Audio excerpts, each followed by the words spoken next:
welcome to The Debate. We are standing at the threshold of week 2 in the 2032 season. This is really the moment where all the hypotheticals, they meet the concrete. We've moved past the off-season speculation, and now we're staring directly at the DNA League Power 10.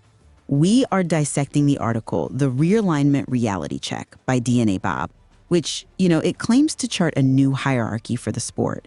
It paints this picture of a world turned upside down. But if you strip away the hysteria, I believe it confirms something far more permanent. The old foundations are stronger than ever. And I look at that same foundation, and I see cracks absolutely everywhere. I see a landscape where the definitions of power and underdog aren't just blurring. I mean, they're being deleted. The central question we're wrestling with is, it's unavoidable. Is this new world order of Florida Atlantic and Kentucky a permanent shift in the hierarchy? Or are we just watching statistical noise while the elite, the Georgias and Notre Dames, inevitably grind them back into dust? Well, I'm here to represent the position that despite the noise and despite the shock value of a few scoreboard explosions, the Tier 1 elite proves that pedigree still rules this sport. When you have Georgia sitting just immovable at number 1 and Notre Dame methodical at number 3, the rumors of a revolution feel, vastly overstated. And I am here to argue that the metrics have fundamentally broken the old model. When Kentucky is physically dismantling a blue blood like USC, and Florida Atlantic has officially ranked higher than Florida State, the old textbooks are obsolete. We aren't watching a fluke. We are watching a regime change. Okay, let's get into the specifics then. Because the Tier 1 designation in this ranking is, it's very telling. Sitting right at the top, the consensus number 1 is the Georgia Bulldogs. They are 2-0. DNA Bob's article puts it perfectly. They reclaim the throne the old-fashioned way. This isn't about flash. This isn't about, gaming the simulation or relying on high-variance plays. This is about resume. They beat number 15 Clemson 41-23. That is an 18-point victory over a legitimate brand name program. It's a solid win. I won't deny that beating Clemson matters, but let's not pretend Clemson is the Clemson of 15 years ago. It is more than a solid win. It's a stabilizing force. In a season defined by all this realignment chaos, Georgia is the anchor. They're called the safest bet in America for a reason. When you look at the DNA leak mechanics, you're looking for high floors, not just high ceilings. Georgia beating a blue blood like Clemson by 3 scores tells me that the crown still resides with established excellence. The names on the front of the jersey still carry weight because that weight is built on decades of infrastructure, recruiting depth, and defensive consistency. You don't just accidentally stumble into a 41-23 win against a ranked opponent. That requires a system. See, that is where you and I just diverge. You see infrastructure, I see inertia. You see Georgia as an anchor, I see them as the last fortress in a city that's already been sacked. Because if you look just one spot down at number 2, that comfort blanket of established excellence is completely ripped away. We have the Kentucky Wildcats at 2-0. And we need to have a serious conversation about what they did to USC. You want to talk about brand names? USC is the definition of a blue blood. And Kentucky didn't just beat them. The source material is explicit here. They broke them. Broke is a very dramatic word for week 2. I mean, teams have bad weeks. Even dynasties have off days. 45-22. That is a 23-point drubbing. This game sent USC spiraling to 0-2. The article notes that the sim logic, this idea that the simulation of the season creates these wild, unpredictable results, isn't a glitch, it's a feature. We're seeing a structural shift where a team like Kentucky can look at a powerhouse like USC and absolutely dismantle them. This isn't a fluke. This cements Kentucky as a national title favorite. If the old guard was so safe, USC wouldn't be sitting at 0-2 right now, questioning their entire existence. I see why you're compelled by that score, and 45 points is a lot of points, I grant you that. But let me offer a counter-narrative on that Kentucky result. You're looking at a single data point, a very impressive data point, yes, and you're extrapolating a dynasty from it. Yes, Kentucky is number 2. Yes, they won 45-22. But relying on sim logic implies volatility. It implies that the variance is high. High variance might win you a blowout in September, but does it win you a championship in January? I'm not convinced by that line of reasoning because we have seen teams surge early before. The safest bet is Georgia because their model is sustainable. Kentucky riding a wave of variance to beat a struggling USC team doesn't rewrite history. I think you're misdiagnosing the situation. You're dismissing the magnitude of the victory as just variance. You don't accidentally score 45 points on USC. You don't accidentally send a team that looked invincible last year to an 0-2 start. This is the realignment reality check. The reality is that the gap between the haves and the have-nots is closed, or maybe flipped. When you look at the Tier 2 list, the realignment kings, who do we see? We see Florida Atlantic at number 5. We see Marshall at number 6. These aren't just plucky underdogs anymore. They're the new predators. And we will get to FAU and Marshall, I assure you, because that is a whole other level of confusion we need to sort out.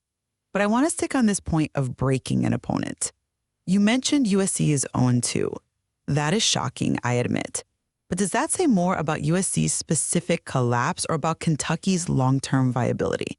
Just because a giant falls doesn't mean the mouse who tripped him is now a giant. Calling Kentucky a mouse after a 45-point performance is exactly the kind of traditionalist blindness I'm talking about. It says that the old world brands are fragile. That's my point. You're banking on pedigree. I'm telling you that pedigree didn't save USC from giving up 45 points. Pedigree didn't stop them from losing twice in 2 weeks. If the elite were truly untouchable, we wouldn't be having this conversation.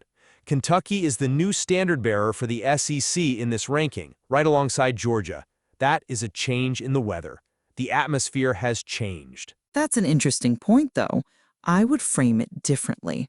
I'd argue that USC falling to 0-2 is an outlier that actually proves the rule of stability elsewhere. Look at Notre Dame. They're sitting at number 3. They are 2-0. They just beat Duke. Now, was it a 45-point explosion? No. It was 24-17. The scoop says it wasn't pretty. But they are perfect. They're in the top 3.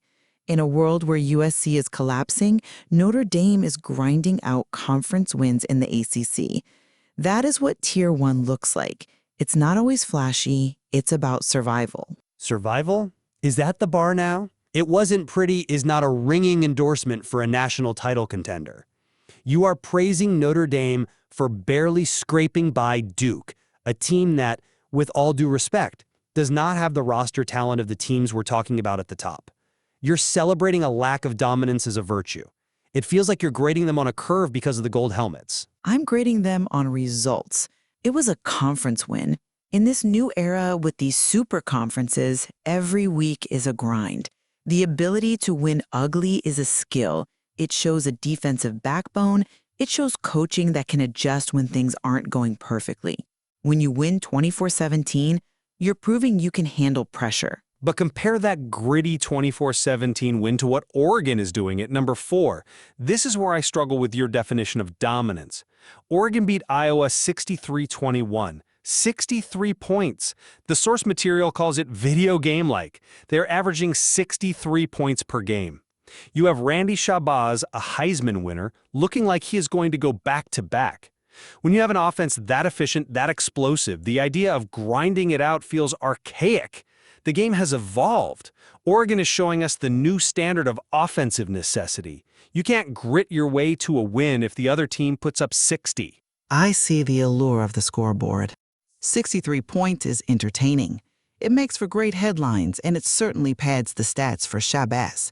But let's look at the opponent, Iowa. Historically a good defense, yes, but in this specific matchup, they were clearly outmatched. Beating Iowa by a wide margin is impressive, but is it a stress test? Notre Dame navigated a tight game against Duke and came out with a win. That builds character. That builds the callousness you need for the playoff. Oregon is playing a video game. Notre Dame is playing football. The fact that the Fighting Irish are number 3 ahead of Oregon suggests that the consensus voters value that gritty, ugly win more than they value running up the score on a lesser opponent. That's a compelling argument for the voters' psychology. But have you considered that the voters might just be lagging behind the reality? The sim logic favors the aggressor. It favors the team that can put up 45 on USC or 63 on Iowa. You can't grit your way to a championship if you can't keep up on the scoreboard. If Notre Dame plays Oregon right now, and Oregon puts up 28 points in the first quarter, does Notre Dame have the horsepower to catch up? The evidence suggests Oregon is operating at a different velocity. Velocity is dangerous if you hit a speed bump. Stability, like Georgia, like Notre Dame, absorbs the shock. You ask if Notre Dame has the horsepower. I ask if Oregon has the brakes. Can they stop anyone? We know Notre Dame can. We know Georgia can. Defense travels. Video game offenses often glitch out when they face elite scheming. I think Randy Shabazz is glitch-proof, honestly. But let's move away from the top four for a moment. Because if we want to talk about glitches in the matrix, we have to talk about the realignment kings. You brought up Florida Atlantic earlier. Yes, let's discuss this designation. It is perhaps the most confusing part of the Power 10. FAU is ranked number 5. They are 1-0. They beat Florida State 28-14. You claim this proves the hierarchy is broken. I argue it proves that we're in a moment of realignment confusion. But it doesn't make FAU a blue blood. I come at it from a completely different angle. This isn't confusion, it's clarity. FAU is in their second season in the ACC, second season, and they are ranked higher than Clemson, higher than Miami, higher than Florida State. I mean, these are programs that have defined the sport for 40 years. And here comes FAU beating FSU by 2 touchdowns, claiming the number 5 spot nationally. The source says they're ranked higher than those teams ever dreamed of being recently. That is a damning indictment of the old guard in the ACC. It's a damning indictment of Florida State's current roster construction, perhaps. But let's be precise with our language here. The source calls them the kings of the new ACC. That is a title born out of realignment chaos. Yes, they're surging. They're in the Tier 2 realignment kings category. But notice the distinction. Georgia, Kentucky, Notre Dame, Oregon, they are Tier 1, the elite. There is still a ceiling. FAU is having a moment, a wonderful moment for their program. But being the best team in a struggling conference doesn't usurp the entire historical hierarchy. I'm sorry, but I think you're misreading the tiers. Marshall is ranked number 6. They're listed as an SEC heavyweight. We have FAU at number 5 in the ACC. The Tier 2 label isn't a demotion. It's a categorization of origin. These are the teams rising from the realignment ashes. But functionally, on the field, FAU is a top 5 team. They are performing better than the brands you revere. If you're Florida State and you lose 28-14 to FAU, you cannot claim pedigree won the day. You got beat. The hierarchy is determined by wins and losses, not by how many trophies are in the case from the 1990s. Wins and losses matter, absolutely. But sample size matters too. We are in week 2. Georgia has proven it over decades. FAU has proven it for 1 week against FSU. I am not ready to declare a new world order based on one result in Tallahassee. The Realignment Reality Check article notes that FAU is surging, yes, but are they the safest bet in America? No. That title belongs to Georgia. The structure relies on the elite to anchor this season. FAU is a fascinating story. But until they do this consistently against the likes of Georgia or Notre Dame, they are challengers, not rulers. But that's the point. They are challengers, and they are winning. The fact that we're even discussing FAU in the same breath as Georgia and ranking them ahead of Clemson shows the shift. And look at Marshall. The source explicitly calls them an SEC heavyweight. Marshall? In the SEC. And they're ranked number 6. If that doesn't signal that the old definitions of conferences and power structures are gone, I don't know what does. The new bloods aren't just participating, they're dictating the terms of the season. To summarize my position, I look at this Power 10 and I see reassurance. I see Georgia a number 1, proving that if you build a program the right way, the old-fashioned way, you can weather the storm of realignment.